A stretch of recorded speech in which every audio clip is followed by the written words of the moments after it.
cô chỉ sáng bắt đầu tới chỉ tôi này là tệ hai hay giá mình ai tê nên mìnhไปเรียนตีนหรือจะยัดมาโปรแต่เรื่องนี้กระทาเพื่อเข้าจะพวกเนี่ยมันแจ้มันขาดไปเรียนแมนเอ๊ะจังจบเรื่องทำไมนี่เรียนจะยัดไปเนี่ยมันแจ้ไปตั้งทำไมนี่เนี่ยมันแจ้เรียบจำเรื่องนี้เตียนมวยหล่อสำหรับตรงอันนั้นมันนู้บ้าลือเต่าhaiมันน่ะtôi một cùng số bọn dịch bể sau bệnh thì giết đất để điện dẫn anh chia sẻ phò hay giá mình ai tê mà chăm bể là anh nè đâm lại cái mà cha trong thật sai chỉ mới trong ai sợ bay chân mặt chặt té để tao luôn từ pi thay đi chọn snap bị được ấy đấy tạm chân ê mình dặn đi bây giờ đi tên mới là bay nè mình chụp nó chân thắt lấy sát cho sợ một dân ăn lấy giờ toát chân tật bay mình nè đôi nằng riết tê giết miền té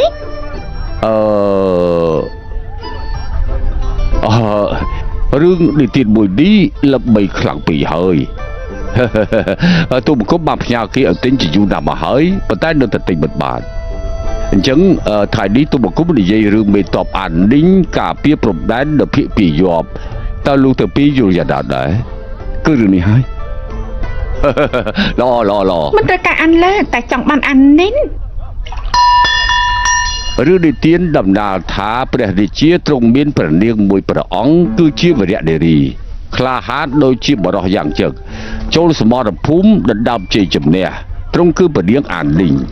ninh sanh cả hai về chia quân tăng bị tộiอายุ10 ปี ឆ្នាំនៅក្នុងពិធីបបបាញ់មួយយកឈ្នះក្រុមមនុស្សប្រុសព្រះអង្គសពតិខ្លាំងណាស់សួរព្រះនាងថាចង់បានរង្វាន់អីព្រះនាងមិនត្រូវការមាសប្រាក់មិនត្រូវការគ្រឿងអលង្ការមានបំណងប្រាថ្នាទៅការពារព្រំដែននៅភាគពីយោសាមិនពេញតែង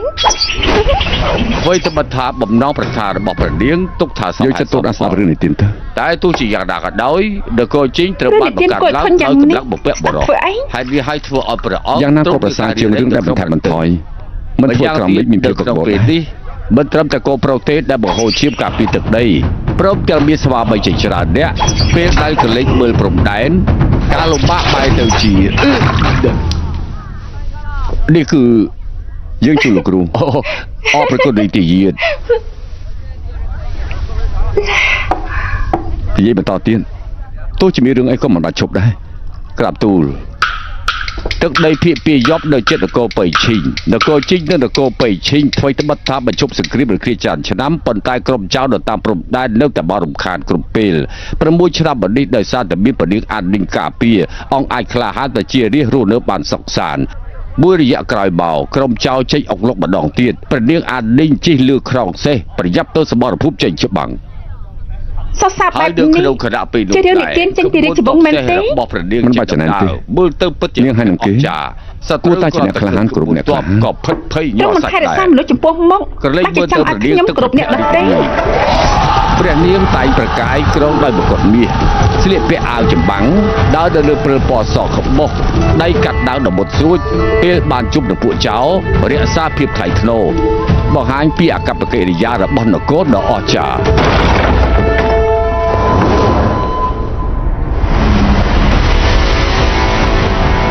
នាងគឺយិនអានលើយអានេះ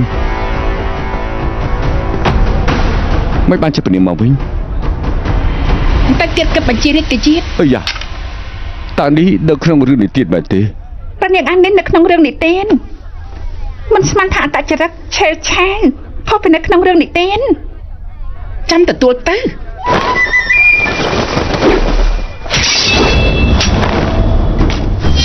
អានីនកុំកោរឿងជីចេញ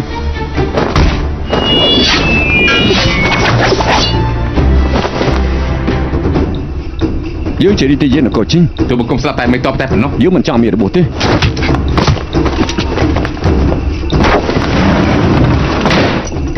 មើលចោះរីទីយានការពារខ្ញុំម្ចាស់ពិតជាមុខក្រាស់មែនអូខ្លាញ់ថាមានរឿងអីក៏មិនឈប់ដែរមែនទេបន្តទៀតតែធ្វើត្បិតថាពនាងអានលីងមានទឹកមុខញញឹមប៉ុ តែប្រយុទ្ធដោយគ្មានក្តីមេត្តាគឺព្រះនាងលើកតាវឡើងហើយសត្រូវទៅរកសត្រូវហើយមើលឃើញពលឺតាវដល់ចែកចាន់ក្រុមតាវដាច់ឆ្វេងព្រៀបដូចជាកម្លាំងចោតមកបីប្រហារសត្រូវលឿនដូចជារន្ទះតែថាមានទឹកមុខញញឹមមែនទេកុំជឿពាក្យសម្ដីគេឡើងមកកប់យុទ្ធគ្នាចរិតជាមេតបពេញកាលទប់ទល់នឹងចៅមិនបាច់មានក្តីមេត្តាទេ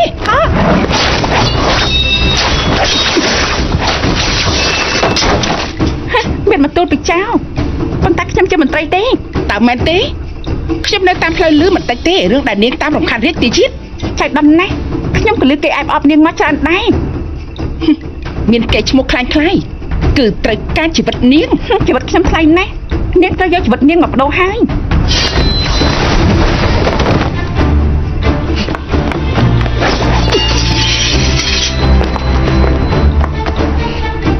ព្រះនាងច្បង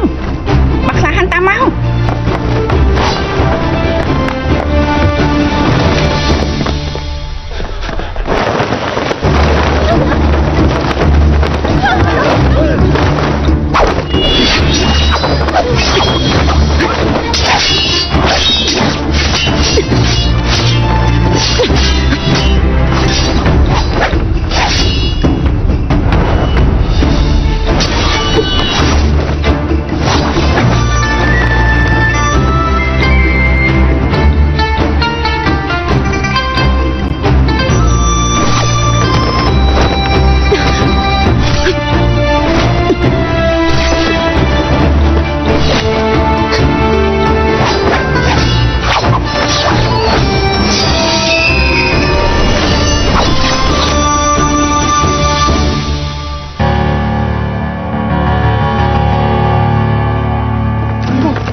ជប់ភ្លាមមិនតប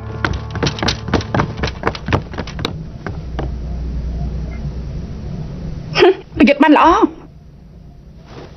ពិតជាជាប់ចិត្តមែនអានឡាអានីនគឺមកគុំណៃរៀបរៀងរីកទៅយិតបានសូមឲ្យតបដាក់ទោសចុះតាមវិជាគុណគេអ្នកប្រុសអាចរៀបរៀងបានមកព្រឹកគឺល្អណាស់ហើយព្រះនាងទើបតែចូលមកដល់រាជធានីមិនតាន់ចូលកព្រះអង្គផងសាប់តែបង្ករឿងបែបនេះតើសមដែរទេមែនហើយគិតថាមានតែខ្ញុំតែបង្ហាញខ្លួនធ្វើឲ្យទីកន្លែងមួយអ៊ូអបង្ករឿងធ្ងន់ធ្ងរមានតែនាងហ៎មិនសុខចិត្តដែរប្រកាសហើយពួកយើងប្រកបគ្នាទៀតអ្នកណាខ្លាចមកផាត់ត្រែមកពួកយើងផាត់ទៀតអស់ចាមកមក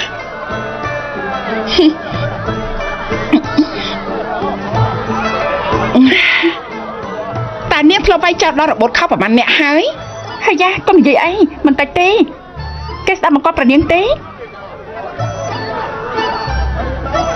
ប្រកាសហើយមក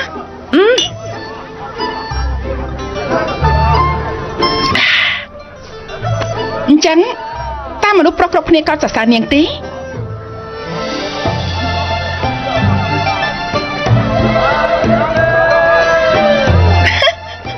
សួរខុសហើយតាមការពិតការសរសើរពីមនុស្សប្រុសក៏ខ្ញុំមិនខ្វល់ដែរអាននាងចូលសមរភូមិដើម្បីខ្លួនឯងនិងនគរប្រជារាស្ត្រមានសន្តិភាពយ៉ាងអានលើគេខុសគ្នាអានលើមានភូមិមួយមានកងទ័ពជើងទឹក 30000 នាក់ប៉ុន្តែដើម្បីរាជជាតិ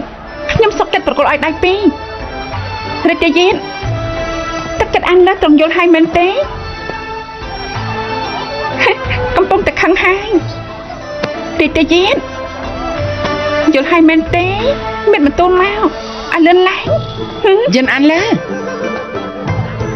ត្បិតតែនាងគ្មានមហិច្ឆតានៅព្រំដែនប៉ុន្តែនាងក្លាហានសម្រុកចូលអានាងសុំសរសើរ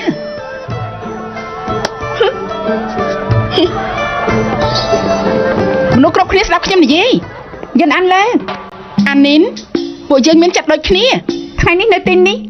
ធ្វើជាបងប្អូនល្អដើម្បីអបអររឿងមួយនេះស្រាដែលអ្នកគ្រប់គ្នាផឹកនៅថ្ងៃនេះខ្ញុំចាញ់ប្រាក់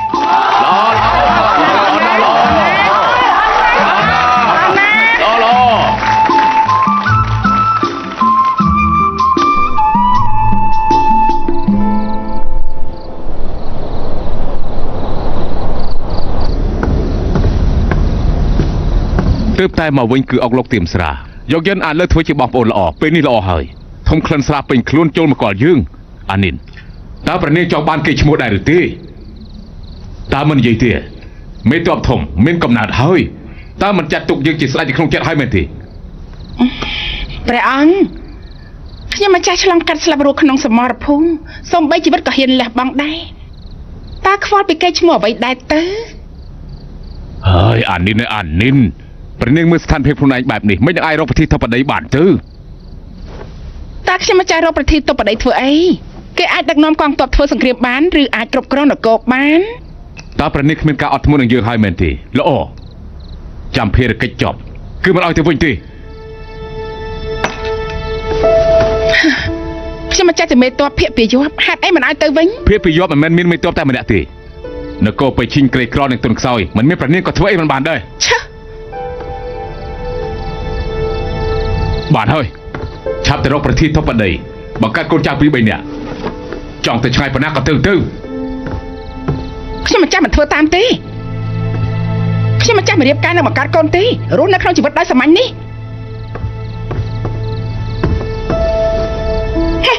នឹកកុំតន់ទៅនឹកហើយអានិនមិនព្រមរៀបមង្គលការរាជយិត្តមិនព្រមរៀបមង្គលការហើយចុះមន្ត្រីគ្រប់គ្នាវិញម្នាក់ធ្វើដូចជាមានចិត្តស្មោះត្រង់និងចេះដាក់ទឿនតាមពិតគិតតែពីអាត្មានិយមមើលទៅមួយនេះក៏ដូចគ្នាដែរកូនស្រីសម្ដេចចុងអ៊ីមានចរិតទន់ភ្លន់សុភាពរៀបសារហើយនឹងមានសម្រស់ស្រស់ស្អាតមានត្រកូលខ្ពង់ខ្ពស់យើងពី3ថ្ងៃនេះរបាយការណ៍ដែលទទួលបានទាំងអស់មានពាក់កណ្ដាលគឺស្នើសុំរាជយិត្តរៀបអភិសេកនៅក្នុងចំណោមពាក់កណ្ដាលគឺសពតែណែនាំកូនស្រីសម្ដេចចុងអ៊ីទាំងអស់ស័ក្តិសមនឹងរាជយិត្តទូលបង្គំមិនបានដឹងពីរឿងនេះទេក្រាបទូលមន្ត្រីនគរជីងតើតាំងពីពេលណាមកចំពោះរឿងរាជយិត្តជ្រើសរើសអ្នកម្នាងយកចិត្តទុកដាក់យ៉ាងនេះ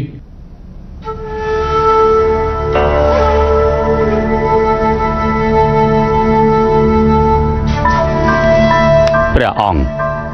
ទូលបង្គំគិតថារាជយិត្តគឺជាគ្រឹះនគររាជយិត្តមិនទាន់រៀបមង្គលការអញ្ចឹងនគរមិនមានស្ថិរភាពបព្វបរោះមានរាជបណ្ដាំថាតំណែងអ្នកម្នាងរាជយិត្តនៅទំនេររងចាំកូនស្រីតកូលទីការជាប់កាងបែបនេះមិនមែនជាផែនការល្អទេបញ្ហាបន្ទាន់គួរតែជ្រើសរើសមនុស្សស្រីល្អម្នាក់រៀបមង្គលការនឹងរាជយិត្តដើម្បីដោះស្រាយបញ្ហាជាបន្ទាន់លោកអបរាជិនគឺជាលោកគ្រូរាជយិត្តចំពោះគូអនាគតរាជយិត្តតើមានគំនិតអ្វីទេព្រះអង្គរឿងនេះគឺស្ថិតនៅលើរាជយិត្តក្រាបទូលនិយាយទៅនិយាយមកក្រែងរឿងគ្រប់យ៉ាងនៅដដែលតើមែនទេលោកអបរាជអ៊ីនិយាយពីគំនិតរបស់លោកមកព្រះអង្គរាជយិត្តគឺជាមនុស្សដែលមានសេចក្តីថ្លៃថ្នូរព្រមទាំងមានចរិតទៀងត្រង់បើសិនជាទូបង្គំមានកូនស្រីនោះក៏សង្ឃឹមថានឹងត្រូវបានជ្រើសរើសដែរដូច្នេះហើយមន្ត្រីទាំងអស់គ្នាណែនាំកូនស្រីសម្ដេចចុងអ៊ីមិនមែនជារឿងដែលគួរភ្ញាក់ផ្អើលទេ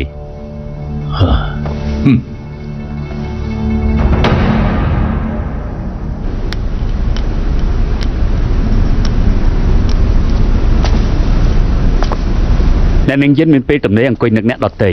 មើលទៅភារកិច្ចតិចពេកហើយគុជមួយនេះកាលនោះពេលហាន់យាពេញវ័យហាន់ចង់យានឲ្យគេស្រឡាញ់ខ្លាំងណាស់ប៉ុន្តែមិនស្មានថាបែរជាត្រូវនាងដើរមក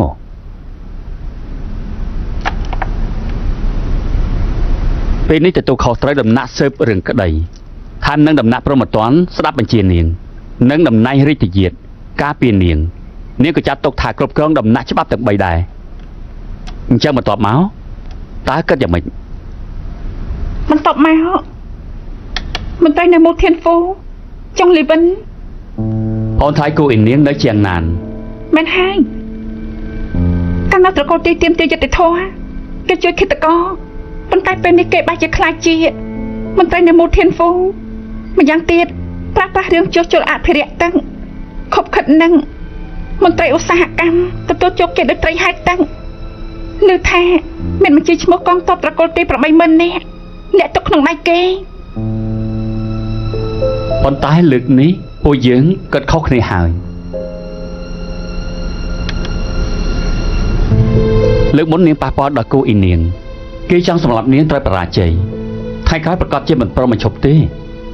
បើគេស៊ើបដឹងអត្តសញ្ញាណនាង បើខ្ញុំរើដល់ផ្លូវមួយនេះពិតជាមិនស្ដាយក្រោយទេ ប៉ុន្តែខ្ញុំត្រូវការពារសុវត្ថិភាពនាង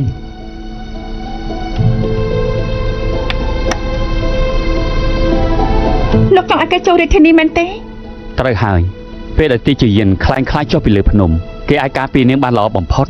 ធ្វើបែបនេះកាន់តែពិបាកធ្វើឲ្យគិតថាយានអានលើនិងទីជាយានជាមនុស្សតែមួយនៅមានទៀតពេលនេះគូឯនាងចង់ស្រ័យស្រង់វិញគេរុំដៃនឹងមន្ត្រីគ្រប់គ្នាដាក់សម្ពាធហានយាតនិងញុះញង់ដំណាក់ខាងក្រោយចង់យកកូនស្រីគេចូលដំណាក់រាជយាត គូអ៊ីនាងគិតបានច្បាស់លាស់មែន គេធ្វើបែបនេះចង់ប្រឆាំងនាងនិងបង្កចំនួនឲ្យពុកកូនហានយាតប៉ុន្តែហានយាតគោរពតាមពាក្យសន្យាត្រកូលទាំងពីរពេកហើយបើពួកយើងឲ្យទីជាយានចុះពីលើភ្នំពឹងលើកំណត់រាជយាតអាចឈ្នះបានក្នុងពេលវឹកវរ បបគឺកាន់តែល្អខ្ញុំយកតបជើងទឹក30000នាក់មកសម្រៀបការតំណែងអ្នកមនាងរាជយាតមិនអាចរបូតពីដៃទេ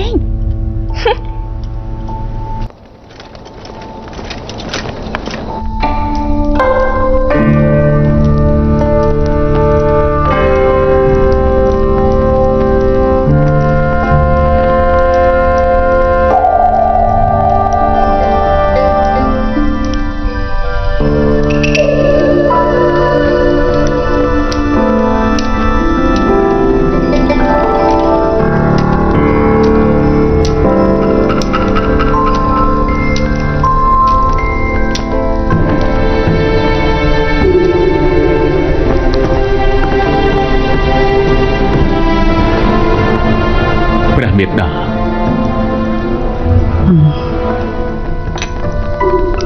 រាល់ពេលអ្នកបំរើមរីកាប្រាប់ថាព្រះអង្គជាប់រវល់រាជកិច្ចរវល់រាជកិច្ចសំបីរឿងក្នុងគ្រួសារគ្រប់គ្រងមិនបានល្អ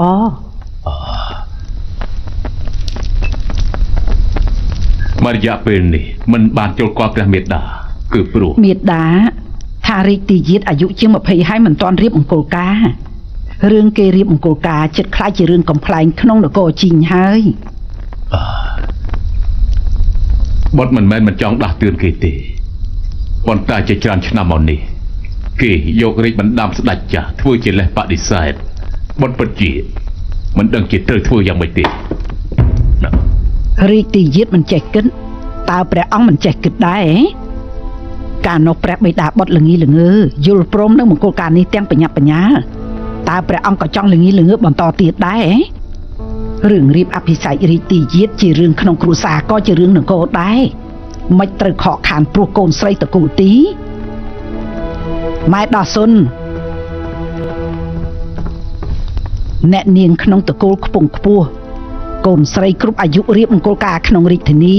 បញ្ជីឈ្មោះនៅទីនេះហើយមេដាមិនជឿថាជ្រើសរើសអ្នកមនាងរាជទីយាតមិនបានទេ មនុស្សស្រីគ្រប់អាយុរៀបមង្គលការក្នុងនគរជីងគឺនៅទីនេះហើយជ្រើសរើសទៅរាជទីយាតតើមានន័យថាយ៉ាងម៉េច ទូបង្គំចំពោះរឿងរាជអភិសេកគោរពតាមព្រះរាជបណ្ដាំព្រះអាយកោ តើគោរពតាមរាជទីយាតរស់នៅសុខស្រួលហើយចុះយើងតើរាជទីយាតមានដឹងទេមករយៈនេះមនុស្សគ្រប់គ្នាដាក់សម្ពាធលើយើងសួរយើងថាហេតុអីមិនឲ្យរាជទីយាតរៀបមង្គលការ ទូបង្គំអកតញ្ញូធ្វើឲ្យព្រះអង្គបារម្ភហើយ បាត់គឺអកតញ្ញូមែនហើយមើលក្រៅមេឃនេះចុះតើកូនប្រុសណាពេញវ័យហើយមិនព្រមរៀបមង្គលការនោះបុត្រជារាជទីយាតកាត់នៅក្នុងរាជវង្សរឿងគ្រួសារគឺជារឿងនគរបើបុត្រមិនព្រមតើបុត្រមិនខ្លាចមនុស្សក្រៅមេឃថាបុត្រមិនស្មោះត្រង់និងអកតញ្ញូទេ ទូបង្គំរាជអភិសេកជាមួយជឿយានគឺជាបំណងប្រាថ្នារបស់ព្រះអាយកោនេះគឺជាចិត្តកតញ្ញូទៅហើយ ដោយព្រះរាជបន្ទូលព្រះអង្គចឹងការនៅក្នុងរាជវង្សរឿងគ្រួសារគឺជារឿងរបស់នគរទូបង្គំកតញ្ញូគឺជាការស្មោះត្រង់ បុត្រឆាប់បាត់បត់ភ្លាមទៅ ទូបង្គំសូមព្រះអង្គរាជានុញ្ញាត ចេញទៅ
រីតិយាត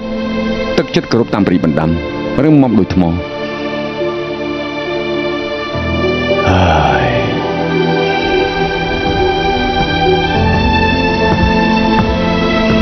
ព្រះអង្គសោយទឹកតែក្រាបទូល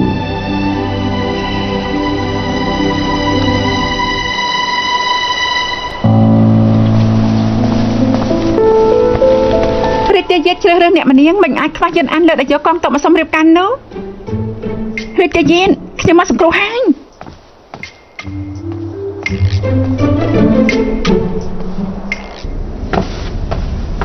យន្តអានលើមន្ត្រីស៊ើបរឿងក្តី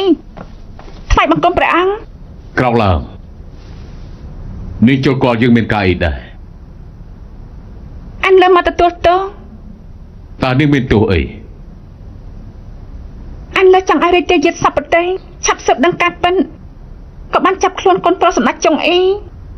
ឡើងមកភ្លាមមកកោរឿងធំយ៉ាងនេះសង្ឃឹមថាព្រះអង្គអភ័យទោសដែលចូលមករាជធានីមិនយល់ពីហេតុផលធ្វើជាមន្ត្រីស៊ើបរឿងក្តីទទួលបន្ទុករឿងក្តីក្រោមមេឃកាត់ទោសអំពើល្អនិងអាក្រក់នាងអនុវត្តច្បាប់មិនលំអៀងតើមានទោសមកពីណាព្រះអង្គកំពុងសរសើរអានលើមានន័យថាអានលើមិនចាំបាច់ត្រូវមានទោសទេអរប្រគុណព្រះអង្គហេតុអីនាងគិតថាយើងនឹងដាក់ទោសនាងលើថាកូនស្រីសម្ដេចចុងអ៊ីត្រូវរៀបមង្គលការចូលដំណាក់រាជយាតខ្ញុំម្ចាស់យល់ថាបណ្ណាការខ្ញុំអត់ប្រយោជន៍ហើយនឹងប៉ះពាល់ដល់សម្ដេចចុងអ៊ីថែមទៀតយុទ្ធទឹកពីកន្ត្រកឫស្សីគឺអត់ប្រយោជន៍ខ្ញុំម្ចាស់មករយៈពេលមុននាងសុំរៀបមង្គលការបែរជាត្រូវបដិសេធពេលនេះរឿងក្តីលួចចម្លងក្នុងការប្រឡងធ្វើបានល្អយើងមិនដាក់ទោសនាងទៅយើងគិតថានាងមានសមត្ថភាពធ្វើជាមន្ត្រីអត់ទេអានលើចូលធ្វើជាមន្ត្រីព្រោះចង់ឲ្យស័ក្តិសមជាមួយរាជយាត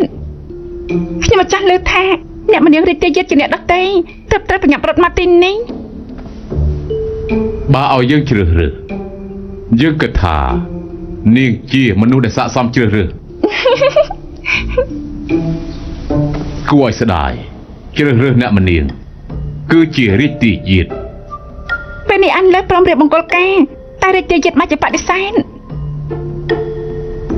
មិនចឹងពិធីរៀបការរាជយាតបដូរការជ្រើសរើសអ្នកម្នាងខ្ញុំម្ចាស់ចូលរួមក៏ឲ្យរាជយាតមកចូលរួមដែរបែបនេះចាត់ថាជាឱកាសល្អរបស់គ្រប់គ្នាហើយយិនអានលើហេតុអីជួយនិយាយឲ្យរាជយាតហើយមិនមែនជួយនិយាយទេជាមនុស្សត្រូវចេះគិតពីខ្លួនឯងព្រះអង្គសាកគិតមើលខ្ញុំម្ចាស់ជាអ្នកដែលចង់ធ្វើជាអ្នកម្នាងអញ្ចឹងខ្ញុំម្ចាស់ត្រូវដើរទៅមុខមួយជំហានរាជយាតមិនចង់រៀបមង្គលការព្រោះទ្រង់រងចាំទេជាយិនតែម្នាក់កូនរឿងនេះគឺគ្មានដំណោះស្រាយពិតជាអាចដោះស្រាយបានវិធីដោះស្រាយគឺជ្រើសរើសអ្នកម្នាង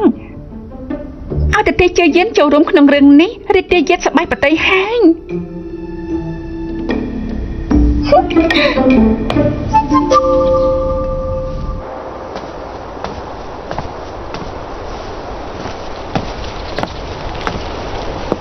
រាជយាតទទួលរាជសារ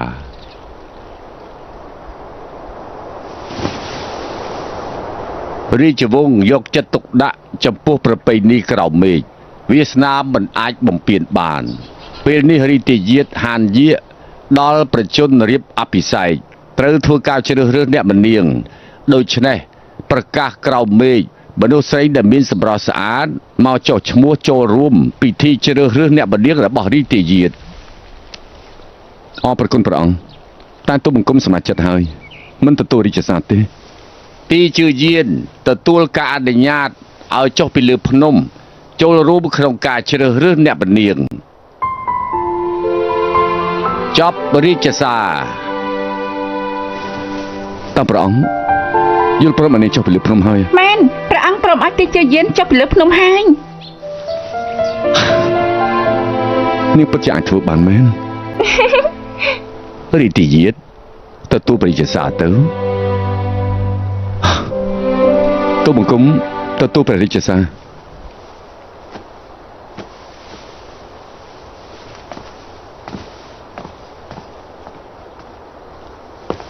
មកអានលើតាមរាជយានទៅខាងត្បូងដោះរាជធានីយកកងទ័ព30000នាក់មកសម្រៀបការព្រោះតំណែងអ្នកម្នាងរាជយានឯរាជយានក៏ដល់ទីជាយាននៅភ្នំតៃសាន រាជទាយាទត្រូវការអីអានលើរើមកឲ្យបានទាំងអស់រាជទាយាទឈឺក្បាលរឿងចោលតុងយានអានលើជួយកម្ចាត់ឲ្យទៀតរាជទាយាទឈឺក្បាលរឿងអយុត្តិធម៌អានលើជួយស៊ើបរកការពិតឲ្យភ្លាមរាជទាយាទចង់បានទីជឿយានជាអ្នកមនាងអានលើសំបល់ព្រះអង្គឲ្យនាងចុះពីលើភ្នំមកភ្លាមទៀតតែសម្រាប់ទាយាទថ្ងៃក្រោយកុំសម្លឹងតែទីជឿយានម្នាក់បានទេងាកមកយានអានលើផងបានទេ漫天的夜下，照彻了夜幕，雪落了白头，期待你回眸。若今生不渡，会与你被命运所眷顾。等待一生长长，不过相思苦。ពេលនេះហាន់ចង់យានយកព្រមឲ្យទីជឿយានចុះពីលើភ្នំមនុស្សនៅលើភ្នំតើត្រៀមខ្លួនហើយឬនៅ10ឆ្នាំគ្មានការសង្ស័យគ្រាន់តែពេលខ្លះចង់ឃើញទេសភាពនៅខាងក្រៅបើគេដាក់គ្រាប់អុកស្លាប់បង្គាំ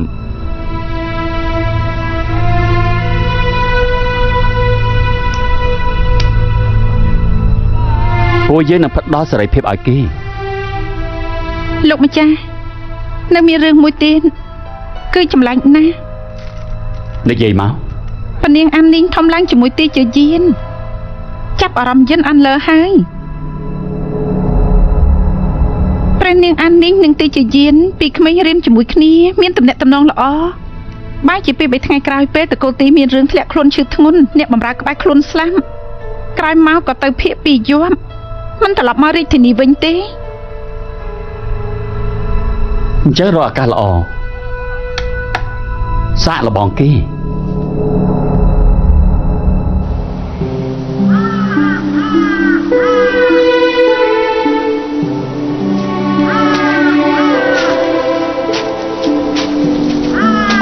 ជាយានពេលនេះព្រះអង្គរាជាអនុញ្ញាតនាងចុះទៅលើភ្នំអារម្មណ៍ខ្ញុំ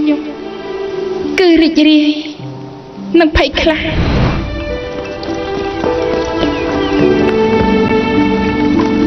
ជាយាននាងចាំខ្ញុំផង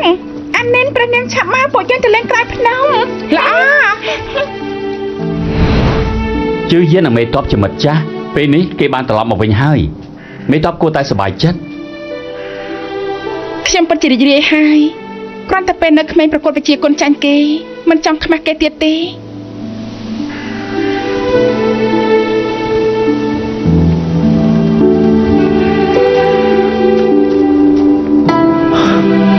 ឆ្នាំហើយទីបំផុតដំណាក់សម្ដេចជីងអានស្វាគមន៍ម្ចាស់វិលត្រឡប់មកវិញគ្រាន់តែមិនដឹងថាលើកនេះមកវិញនិយាយចំពោះគេតើល្អឬអាក្រក់មេតបក៏ចាក់ចេញច្រើនឆ្នាំដែររស់នៅភាពពីយប់តើហេតុអីប្រកាសជាចូលចិត្តភាពពីយប់ហើយនៅទីនោះមានសេរីភាពជាសេះបាញ់ព្រួញរស់នៅសប្បាយចិត្តមិនគួរឲ្យធុញដូចក្នុងរាជវាំងទេត្រូវហើយមានតែរាជវាំងបានចិញ្ចឹមមនុស្សគួរឲ្យធុញប៉ុន្តែតាមទូបង្គំដឹងពេលនៅក្មេងមេតបមានចរិតទន់ភ្លន់មិនចូលចិត្តរស់នៅទីកន្លែងដែលស្ចាលបែបនេះជាយានធ្វើខ្ញុំមានភាពទន់ខ្សោយដឹងថាភ្នំនិងទន្លេស្រស់ស្អាតសមុទ្រធំមេឃខ្ពស់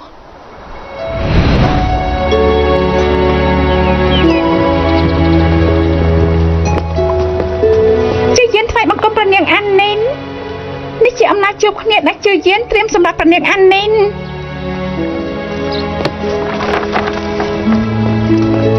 មើលស្អីគេវ៉ាតើនេះជាស្អីគេណាពិតជាស្រស់ស្អាតខ្លាំងណាស់មែនហើយ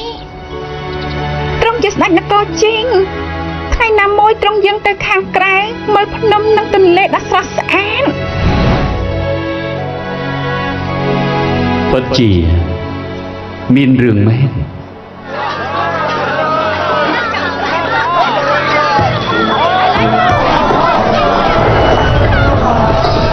យានអានលើយកកងទ័ព30000នាក់មកសុំរៀបមង្គលការបង្កើតកេរ្តិ៍ឈ្មោះបំបែកគ្រឿងក្តីបង្កើតអំណាចប្រជារាស្ត្រគ្រប់គ្រងយានអានលើបានកាន់កាប់គ្រប់យ៉ាងហើយតំណែងអ្នកម្នាក់រាជទាយាទ ប្រកាសជា ធ្លាក់មកក្នុងដៃគ្រាន់តែពាក្យដែលចិនអានលើនិយាយពាក្យសម្បត្តិមិនអាចក្របបញ្ចូលគ្នាទេ នាងដឹងថាហេតុអីនាងខ្លាចជាមនុស្សល្បីម្ដងទៀតទេគឺអានិនដាក់ភ្នាល់ខាងនាងប្រហែលជានាងអាចហៅគេមកទីនេះស្ដាប់ចម្រៀងបន្ទាប់មកនិយាយជាមួយគេស្រវឹងស្រាប្រកាសជានិយាយពាក្យពិត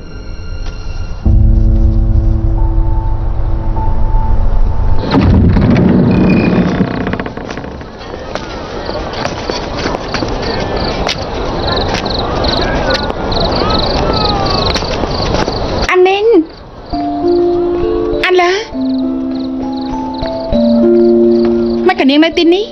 ទេសភាពស្អាតណាស់មិនអាចឲ្យកន្លងហូបបានមាននាងនៅចាត់ទូថាទេសភាពស្អាតតិចចុះ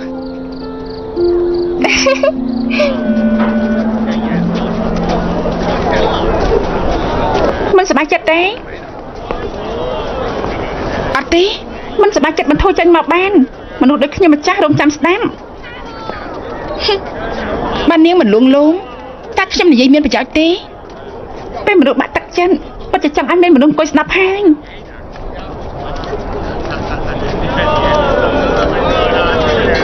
10 ឆ្នាំមុនខ្ញុំមានមិត្តចិត្តដ៏ល្អម្នាក់ព្រោះមូលហេតុខ្លះព្រះអង្គចេញរាជបញ្ជាប្រហារជីវិតមួយគ្រួសារត្បិតតែមិត្តម្នាក់នោះមានសំណាងនៅរស់បើជាឃ្លាតឆ្ងាយពីខ្ញុំមិនបានជួបគ្នាតាំងពីពេលនោះមកខ្ញុំតែងតែមានអារម្មណ៍ថាមានកំហុសខ្ញុំធ្វើសង្គ្រាមជំនួសគេគ្រាន់តែជាកំណត់ខ្ញុំម្នាក់ឯងប៉ុណ្ណោះខ្ញុំដឹងថាខ្ញុំជំពាក់គេមួយជីវិតមិនអាចសងបានទេខ្ញុំខ្លាចគេធ្លាក់ក្នុងគ្រោះថ្នាក់តែខ្ញុំមិនអាចរៀងបានអានេះបន្ទូលរបស់ព្រះនាងគេពិតជាទទួលដឹង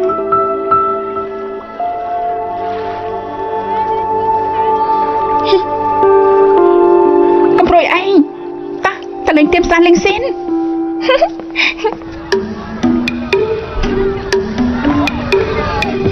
តែខ្ញុំភ្នក់ខាងយ៉ាងលើខ្ញុំយកយ៉ាងលើខ្ញុំភ្នក់យ៉ាងលើខ្ញុំភ្នក់យ៉ាងលើខ្ញុំភ្នក់យ៉ាងលើខ្ញុំភ្នក់យ៉ាងលើខ្ញុំភ្នក់នាង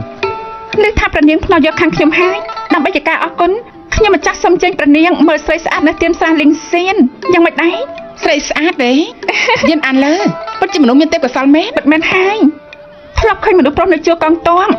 ក៏ត្រូវចេះមើលស្រីស្អាតនៅរាជធានីដែរយើងបដូររសជាតិល្អអញ្ចឹងត្រូវតែទៅមើលបើពិតជាល្អមែនពួកយើងជួលទៀមស្រាជប់នេះតោះតែរិទ្ធិយាតតាមមានរឿងអីបានជាទេសនាយ៉ាងនេះព្រះនាងអានិននិងនាងយិនទៅទៀមស្រាលេងសៀនទៀតហើយយ៉ាខ្ញុំស្មានថាមានរឿងធំអីពួកគេនៅទៀមស្រាលេងសៀនបានជួបគ្នាធ្វើជាបងប្អូនជួបគ្នានៅកន្លែងចាស់ផឹកស្រាបន្តិចបន្តួចវាជារឿងធម្មតាទេប៉ុន្តែព្រះនាងអានិនមានបន្ទូលថាជួលទៀមស្រាយប់នេះប្រទេសមួយមិនជឿថាធំជាងខ្ញុំម្ចាស់ថាមកចាំមើលខ្ញុំ256ត្រូវតែឈ្នះហើយយ៉ាផឹកទៅផឹកហើយ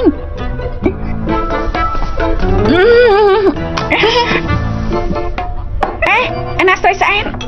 អ្នកទាំងពីរសូមរងចាំសិនអ្នកនាងលីឡាំងកំពុងត្រៀមខ្លួនមិនប្រយ័ត្នទេមានពេលនៅយូរទៀតតួលេងទៀតមកលេងទៀតមិនតបអ្នកណាមិនជាហ៊ានសម្រុកចូលមនុស្សរបស់ព្រះនាងឯងមែនហើយលិចទៅមិនមែនជាមនុស្សមេតបទេតើមានរឿងអីកាត់ឡើងពិតមែនឬក៏មិនមែនទេ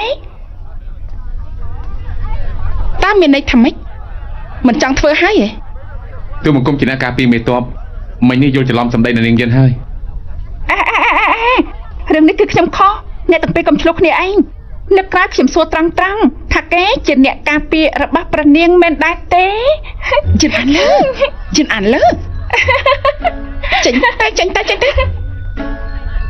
ឡនណាជិនអានលើបើជាយើងសាច់ចំអកខ្ញុំ អ្នកគេឈប់មើលណា តែខ្ញុំប្រាប់នាងលេងសប្បាយបែបនេះយិនអានលើ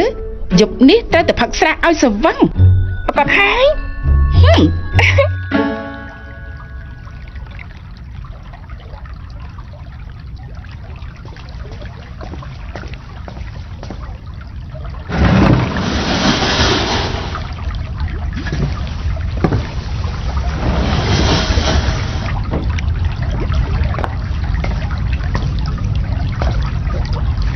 លោកម្ចាស់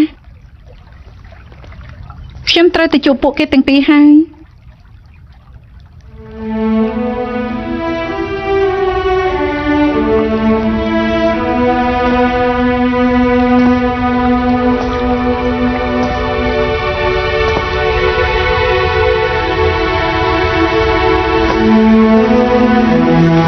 អានិនមិនចូលចិត្តភាពឆាតឆាយគួរតែសាមញ្ញបន្តិច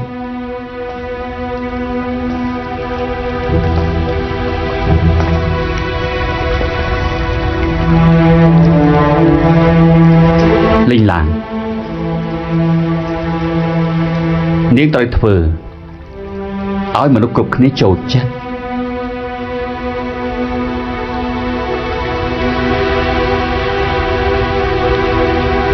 លោកម្ចាស់ដូចជាមិនចង់ឲ្យអ្នកនាងយិនធ្វើជាអ្នកមនាងរាជទីយាន គោលបំណងចិនអានលើមិនមែនធ្វើជាអ្នកម្នាក់រិទ្ធិជាតិ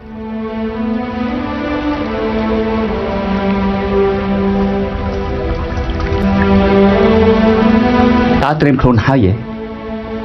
លេងឡើងត្រៀមចម្រៀង3ទៅ5បទទុកឲ្យពួកគេជ្រើសរើស មិនបាច់មានច្រើនបទទេមួយបទគឺគ្រប់ហើយ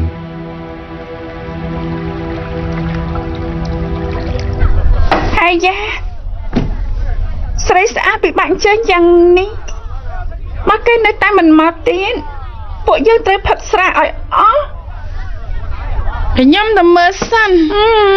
អូយ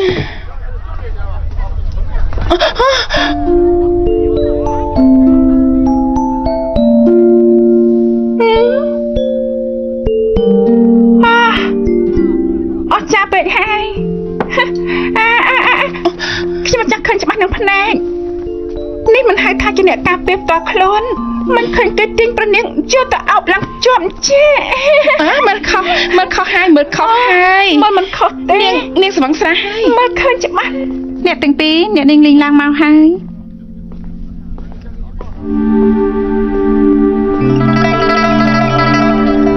លេងឡើងសូមគោរពមេតនអ្នកនាងយិន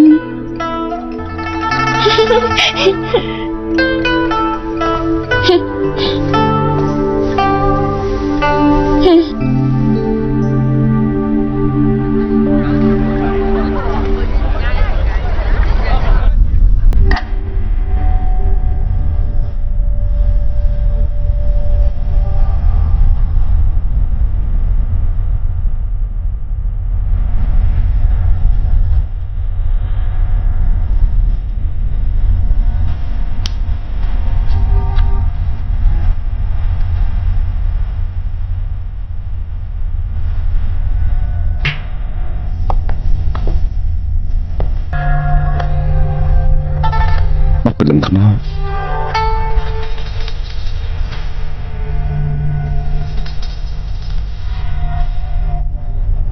ពេលដែលនៅក្មេងជាយើងក៏ថប់ជាងបទនេះដែរ រេតយាត